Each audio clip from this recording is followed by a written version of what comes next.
Good morning, afternoon, or evening, my friends. I hope you are having a great day.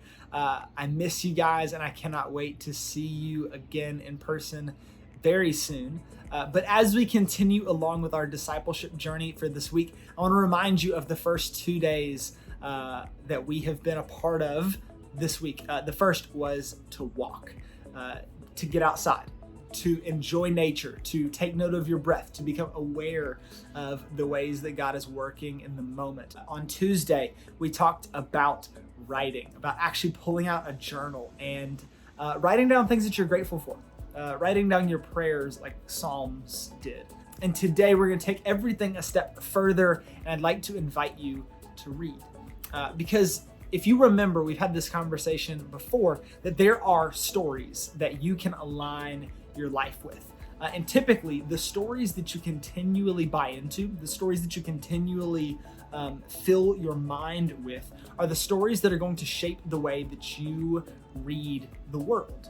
So if you constantly are filling your mind with the latest Netflix show, you tend to align your heart and your mind with the ideals that are put forth in that show. But I'd like to invite you today to align your life with something that I like to call sacred stories. And when I say sacred stories, I just mean stories that are about God, stories about the way that He interacts with His creation and with you. Namely, you can find a lot of these stories in Scripture. So today I'd like to invite you to pick up a daily reading practice. You don't have to read a lot. One of my favorite practices is reading the proverb of the day.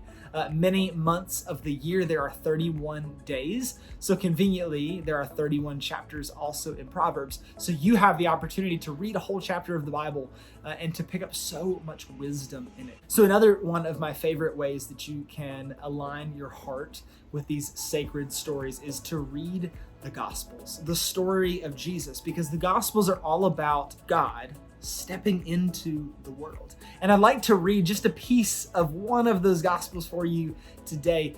So this is a word from John chapter 1, which is all about Jesus stepping into your world and to mine.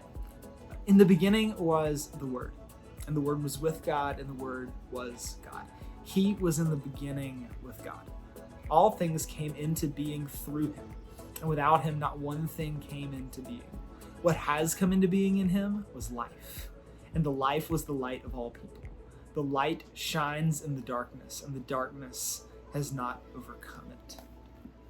And the Word became flesh and lived among us, and we have seen His glory, the glory as of a Father's only Son, full of grace and truth.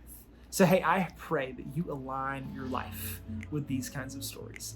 And as you walk this week, as you write this week, and as you read this week, I'm praying for you that you will grow in faith, that you will align your life with the ways of the King Jesus, and that you will be blessed by it. I can't wait to see you tomorrow for the final day of our discipleship journey this week. Grace and peace, my friends. I love you guys, and I'll see you soon.